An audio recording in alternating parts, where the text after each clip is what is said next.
CKD, tahimik na sakit ng bato. Bakit maraming Pilipino ang hindi alam na mayroon nito? Mga kapamilya, alam nyo ba na libo-libong Pilipino ang may sakit sa bato pero hindi nila alam? Ito ang tinatawag na CKD or chronic kidney disease, isang tahimik na sakit na dahan-dahang sumisira sa ating katawan. Tahimik kasi sa umpisa wala kang mararamdaman. Walang kirot, walang sintomas. Pero sa loob, unti-unti nang humihina ang kidney. At kapag huli na nating nadiskubre, madalas dialysis na ang solusyon.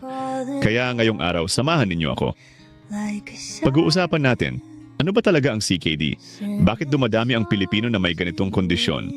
At higit sa lahat, paano natin ito maiiwasan at makokontrol bago pa lumala? Kung mahal natin ang ating kalusugan at pamilya, kailangan nating kilalanin ang tahimik na sakit na ito. Dahil tandaan, ang kaalaman ay proteksyon. Kaya ngayon pag-usapan natin ang CKD or chronic kidney disease. Ito ay isang kondisyon kung saan ang ating mga bato ay unti-unting humihina. Hindi ito parang sipon na bigla na lang lalabas. Ito ay dahan-dahan, tumatagal ng ilang taon, at madalas walang sintomas sa umpisa. Kaya tinatawag itong tahimik na sakit. Kapag humina ang bato, maraming epekto. Hindi na maayos na sasala ang dumi sa dugo. Naiipon ang mga waste products tulad ng creatinine at urea. At hindi lang bato ang apektado, pati puso, dugo at buong katawan. Isipin nyo na lang parang water filter sa bahay. Habang bago pa, malinaw ang tubig. Pero kung luma na at barado, dumi-dumi ang tubig na iniinom. Ganon din ang kidney. Kapag mahina na, hindi na nito nasasala ang toxins, kaya naiipon sa katawan. Kaibigan, kung isa ka sa aking mga tigapanood na hindi pa nakapag-subscribe, pindutin mo na ang buton upang sa ganun ay una ka sa nakakaalam sa mga bagong content namin. Tuloy po tayo. Ang problema, maraming Pilipino ang may CKD pero hindi nila alam. Bakit? Kasi sa simula, wala kang mararamdaman. Walang sakit, walang kakaibang sintomas. Pero sa loob, unti-unti nang naaapektuhan ang katawan. Kaya minsan, nagugulat na lang ang pasyente kapag mataas na ang creatinine o kapag lumabas na ang mga komplikasyon. Ano ang mga posibleng senyales kapag lumalala na? Pamamaga sa paa o mukha dahil naiipon ang tubig. Pagkapagod at panghihina dahil bumababa ang red blood cells. Pagtaas ng presyon dahil naapektuhan ang daloy ng dugo. At tandaan, ang CKD ay hindi lang tungkol sa bato. Kapag hindi na gumagana ng maayos ang kidney, tumataas ang risk ng heart disease, stroke at anemia. Kaya mahalagang maintindihan natin ito. Isipin nyo, ang kidney ay parang tahimik na manggagawa sa katawan. Hindi nagrereklamo pero araw-araw nagsasala ng dumi sa dugo. Kapag napagod at nasira, doon lang natin mararamdaman ang epekto. Kaya huwag nating hintayin na lumala bago kumilos. Sa susunod na bahagi, pag-uusapan natin kung bakit maraming Pilipino ang hindi namamalaya na may CKD at ano ang mga risk factors na dapat bantayan. Mga kapamilya, isa ito sa pinakamahalagang tanong. Bakit nga ba dumadami ang may CKD sa Pilipinas? Narito ang mga pinakakaraniwang dahilan at risk factors. Una, diabetes. Ito ang number 1 cause ng CKD. Kapag mataas ang blood sugar, unti-unting nasisira ang maliliit na ugat sa kidney. Parang gripo na laging tumatagas. Hindi mo agad nakikita pero tuloy-tuloy ang pinsala. Kaya kung may diabetes, sobrang importante ang regular check-up at control sa blood sugar. Pangalawa, high blood pressure. Ito ang tinatawag na silent killer. Madalas walang sintomas pero tahimik na sinisira ang bato. Isipin nyo na lang parang tubo na laging mataas ang pressure, eventually puputok o masisira. Ganon din ang kidney kapag palaging mataas ang presyo ng dugo. Pangatlo, kulang sa tubig o chronic dehydration. Maraming Pilipino ang kulang sa tubig araw-araw. Kapag laging dehydrated, nahihirapan ang kidney magsala ng dumi. Parang washing machine na walang sapat na tubig. Hindi malinis ang labada. Pang-apat, madalas na pag-inom ng pain relievers nang walang gabay ng doktor. Oo, nakakatulong ang gamot sa sakit ng ulo o katawan. Pero kung araw-araw at walang kontrol, pwedeng makasira ng kidney. Tandaan, lahat ng iniinom natin dumadaan sa bato. At syempre, maalat at processed na pagkain. Mga instant noodles, canned goods, chichirya, lahat yan mataas sa sodium. Kapag sobra ang alat, napipilitang magtrabaho ng husto ang kidney. Parang makina na overworked, mabilis mapagod at masira. Ka-GK, ikaw ba ay may isa o higit pa sa mga nabanggit na risk factors? I-type ang isa kung oo at magpakonsulta ka na sa doktor mo. Kung hindi naman, mag-ingat lang at panoorin ang buong video. I-type mo na rin kung saan ka nanonood. Tanong, bakit hindi agad nalalaman? Marami ang nagugulat na may CKD sila kasi walang sintomas sa umpisa. Kadalasan nalalaman lang kapag mataas na ang creatinine sa blood test o lumabas na ang sintomas tulad ng pamamaga, panghihina o mataas na presyon. Ang tawag dito ay silent progression. Tahimik, pero tuloy-tuloy ang pinsala. Kaya maraming Pilipino ang late na nadidiskubre ang sakit. Madalas nasa stage 3 o 4 na bago magpatingin. Mga kapamilya, dumadami ang may CKD dahil sa kombinasyon ng lifestyle, sakit tulad ng diabetes at hypertension, at kulang sa tamang kaalaman. Kaya mahalaga na magpa-check up regularly, uminom ng sapat na tubig, iwas sa sobrang alat, at huwag basta-basta uminom ng gamot ng walang payo ng doktor. Tandaan, ang kidney ay tahimik na manggagawa ng ating katawan. Kapag nasira, mahirap nang ibalik. Kaya habang maaga, alagaan na natin ito. Ang problema, maraming Pilipino ang nasa risk group pero hindi aware. Halimbawa, may diabetes pero hindi nagpa-check ng kidney function. O may high blood pero hindi nagpa-laboratory. Kaya nagugulat na lang kapag mataas na ang creatinine or lumabas na ang sintomas. Isipin niyo na lang, parang kotse na hindi pinapacheck. Habang tumatakbo, okay pa sa umpisa. Pero biglang masisira kapag hindi na alagaan. Ganon din ang kidney, kung hindi natin binabantayan, bigla na lang lalabas ang problema. Mga kapamilya, kung ikaw ay may diabetes, hypertension, family history, o nasa edad 40 pataas, mas mataas ang risk mo sa CKD. Kaya huwag balewalain ang regular check-up. Simple blood test lang, creatinine at urinalysis, makakatulong na makita kung may early signs na.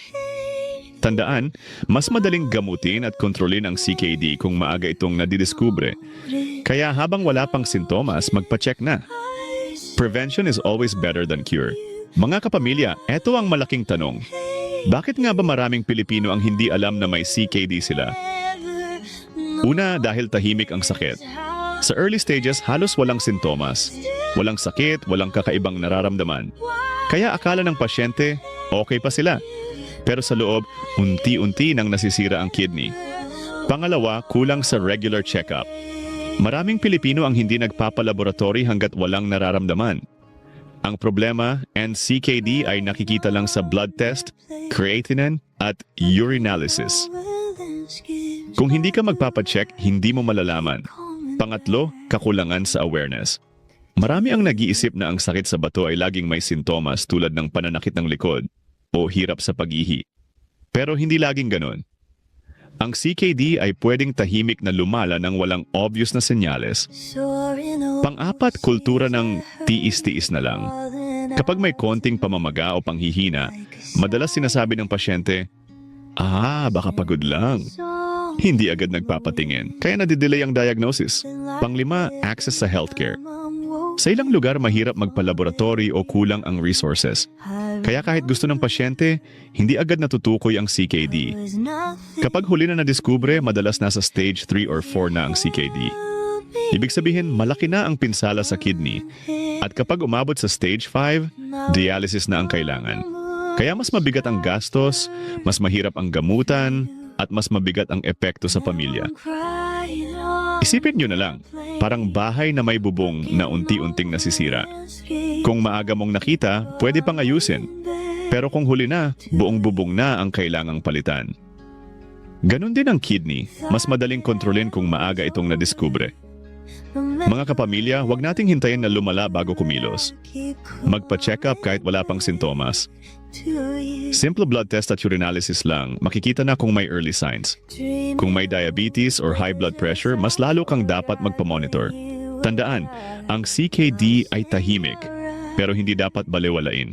Ang kaalaman at maagang aksyon ang susi para maiwasan ang dialysis at komplikasyon. Mga kapamilya, mahalagang maintindihan natin na ang CKD o chronic kidney disease ay may 5 yugto o stages, base sa kung gaano pa kahusay ang kidney function. Stage 1 and 2. Sa mga unang yugto, halos wala talagang nararamdaman. Normal pa ang pakiramdam ng pasyente, kaya akala nila ay walang problema. Pero sa loob nagsisimula ng magkaroon ng pinsala ang kidney. Parang bahay na may maliit na crack sa dingding. Hindi mo agad napapansin pero unti-unti itong lumalaki. Stage 3. Dito na lumalabas ang ilang senyales. Mas mabilis mapagod ang pasyente at may pamamaga sa paa o talukap ng mata dahil naiipon ang tubig sa katawan. Parang washing machine na hindi na maayos ang pag-drain. Unti-unti nang nagkakaproblema. Stage 4. Mas malinaw na ang sintomas. Humihina ang katawan, mas madalas ang panghihina, at mas mataas ang risk ng komplikasyon gaya ng high blood pressure o anemia. Dito na nagiging obvious na may seryosong problema sa kidney. Stage 5. Ito na ang tinatawag na kidney failure. Sa puntong ito, hindi na kaya ng kidney na magsala ng dumi sa dugo. Kailangan na ng dialysis o kidney transplant para mabuhay ang pasyente. Ito na ang pinaka-critical na yugto. Kaya napakahalaga ng maagang detection. Kung mahuli na, mas mahirap gamutin at mas mabigat ang gastos. Pero kung maaga nating makita, may chance pa na makontrol at mapabagal ang paglala ng CKD. Mga kapamilya, tandaan, huwag hintayin na umabot sa stage 4 o 5 bago kumilos. Sa simpleng blood test at urinalysis, makikita na kung may early signs. Mas madaling gamutin kung maaga nating natutuklasan. Mga sintomas na dapat bantayan. Ngayon, dako tayo sa mga sintomas na dapat natandaan. Mga kapamilya, tandaan natin, hindi lahat ng may CKD ay may sintomas agad. Kaya nga tinatawag itong tahimik na sakit. Pero kung meron na kayong nararamdaman sa mga ito, mag-ingat at huwag ipagwalang bahala. Una, madaling mapagod. Kung dati kaya mong maglakad ng malayo o magtrabaho ng matagal, pero ngayon mabilis ka ng hingalin o manghina, baka senyales na may problema sa kidney. Pangalawa, pamamaga ng paa, kamay o mukha. Kapag hindi na maayos ang pagsala ng kidney, naiipon ang tubig sa katawan. Kaya makikita mo, biglang namamaga ang paa o kahit ang talukap ng mata sa umaga. Pangatlo, pagbabago sa pag-ihi. Pwedeng mas madalas, mas kaunti o minsan mahirap na ang pag-ihi. Ang iba napapansin na mas mabula ang ihi. Ibig sabihin, may protina na lumalabas, senyales ng kidney damage. Pang-apat, pangangati ng balat. Kapag naiipon ang toxins sa dugo, lumalabas ito sa balat. Kaya kahit walang allergy, bigla ka na lang nangangati. Pang-lima, kawalan ng gana kumain. Kapag mataas na ang waste products sa dugo, naaapektuhan ang appetite. Madalas wala ng gana, mabilis masuka, o parang laging busog kahit konti lang ang kinain. Mga kapamilya, ang mga sintomas na ito ay hindi dapat balewalain. Maraming pasyente ang nagsasabing, baka pagod lang o baka normal lang ang pamamaga. Pero tandaan, ang kidney ay tahimik na manggagawa. Kapag nagpakita na ng senyales, ibig sabihin malaki na ang pinsala. Kung may ganito kayong nararamdaman, magpatingin agad sa doktor. Simple lang ang test, blood creatinine at urinalysis. Pero malaking tulong para makita kung may CKD na. Huwag nating hintayin na lumala bago kumilos. Tandaan, ang maagang aksyon ay susi para maiwasan ang dialysis at komplikasyon. CKD at creatinine. Ano ang koneksyon? Mga kapamilya, madalas nating marinig sa laboratory results ang salitang creatinine. Pero ano nga ba ang koneksyon nito sa CKD? Kapag nasira ang ating bato, hindi na nito kayang ilabas ang creatinine mula sa dugo. Kaya tumataas ang level ng creatinine sa blood test. At tandaan, hindi ito basta numero lang sa papel. Ang creatinine ay warning sign. Isa itong babala na may nangyayaring problema sa kidney. Isipin niyo na lang parang basurahan sa bahay. Kung maayos ang paglabas ng basura, malinis ang paligid. Pero kung barado ang daanan, naiipon ang dumi at nagiging mabaho. Ganon din ang kidney, kapag hindi na gumagana ng maayos, naiipon ang creatinine at toxins sa dugo. Kaya kapag mataas ang creatinine, ibig sabihin may silent damage na nangyayari. Hindi mo man maramdaman agad, pero sa loob naapektuhan na ang katawan. At hindi lang bato ang apektado, pati puso, dugo, at iba pang organs. Mga kapamilya, huwag balewalain ang resulta ng laboratory. Kung mataas ang creatinine, magpatingin agad sa doktor. Kasi minsan ito na ang unang senyales ng CKD bago pa lumabas ang mga sintomas. Tandaan, ang creatinine ay parang alarm clock ng kidney. Kapag tumunog na, ibig sabihin kailangan na nating kumilos bago lumala ang pinsala. Paano mapapabagal ang CKD? Mga kapamilya, magandang balita. Kahit mahirap baligtarin ang CKD, kaya natin itong pabagalin. Ang ibig sabihin, kung may CKD ka man o nasa risk ka pa lang, may mga hakbang na pwedeng gawin para hindi agad lumala ang kondisyon. Una, uminom ng sapat na tubig.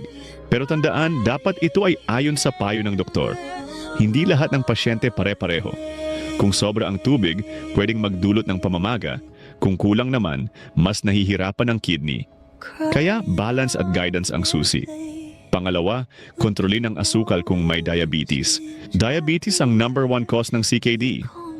Kapag mataas ang blood sugar, tuloy-tuloy ang pinsala sa kidney. Kaya kung diabetic ka, siguraduhin na nasa tamang level ang iyong blood sugar. Pangatlo, panatilihing normal ang blood pressure. High blood pressure ay tahimik na sumisira sa kidney. Kaya kung may hypertension, huwag baliwalain ang maintenance meds at regular monitoring. Pang-apat, bawasan ang alat at processed food. Mga instant noodles, canned goods, chichirya, lahat yan mataas sa sodium. Kapag sobra ang alat, napipilitang magtrabaho ng husto ang kidney. Tandaan, konting alat malaking tulong sa bato. Panglima, huwag basta uminom ng pain relievers. Oo, nakakatulong sa sakit ng ulo o katawan, pero kung madalas at walang gabay ng doktor, pwedeng makasira ng kidney. Lahat ng gamot na iniinom natin, dumadaan sa bato. At panghuli, magpa-check up at magpa-lab tests regularly. Simple lang. Blood test para sa creatinine at urinalysis. Sa ganitong paraan, makikita agad kung may early signs ng CKD bago pa lumala. Mga kapamilya, hindi natin laging kayang baligtarin ang CKD, pero kaya natin itong pabagalin. Ang maagang aksyon, tamang lifestyle at regular na check-up ang susi para manatiling matibay ang ating mga bato. Tandaan, ang kidney ay tahimik na manggagawa. Alagaan natin bago pa ito mapagod. Mensahe ng doktor. Kung may CKD ka, huwag kang matakot. Mas delikado ang hindi mo alam ang kondisyon mo kaysa sa may alam ka at kumikilos. Kapag alam mo na may pagkakataon kang mag-adjust ng lifestyle, magpa-check up, at sundin ang payo ng doktor. Hindi man natin laging kayang baligtarin ang CKD, pero kaya natin itong pabagalin. Tandaan, mas maaga kang kumilos, mas mahaba at mas maayos ang buhay na pwede mong makamit. Ang CKD ay hindi katapusan. Ito ay paalala na mas alagaan ang sarili. Kaya mga kapamilya, huwag matakot sa diagnosis. Mas matakot tayo kung huli na nating nalaman. Sa tamang kaalaman, tamang aksyon, at tamang suporta, kaya nating harapin ang CKD ng may pag-asa at lakas. Mga ka-GK, natutunan natin na ang CKD ay tahimik pero seryosong sakit. Hindi ito dapat baliwalain. Pero tandaan, kung maaga nating matutuklasan, kaya natin itong pabagalin at kontrolin. Kaya ang huling mensahe ko, alagaan ang inyong bato, alagaan ang inyong buhay. Magpa-check up, magpa-laboratory, at sundin ang payo ng doktor. Prevention is always better kaysa gamutan na huli na. At syempre, kung nagustuhan ninyo ang video na ito at sa tingin ninyo ay makakatulong sa inyong pamilya at mga kaibigan, huwag kalimutang pindutin ang like button at i-share ang video para mas maraming Pilipino ang maging aware at subscribe na rin para lagi kayong updated sa ating mga health tips at kwento. Comment din kayo sa ibaba kung may karanasan kayo tungkol sa CKD or kung may mga tanong pa kayo. Ang bawat kwento ninyo ay pwedeng maging inspirasyon at gabay sa iba. Hanggang sa susunod na episode mga ka-GK, ingat lagi, stay healthy at alagaan ang inyong mga bato.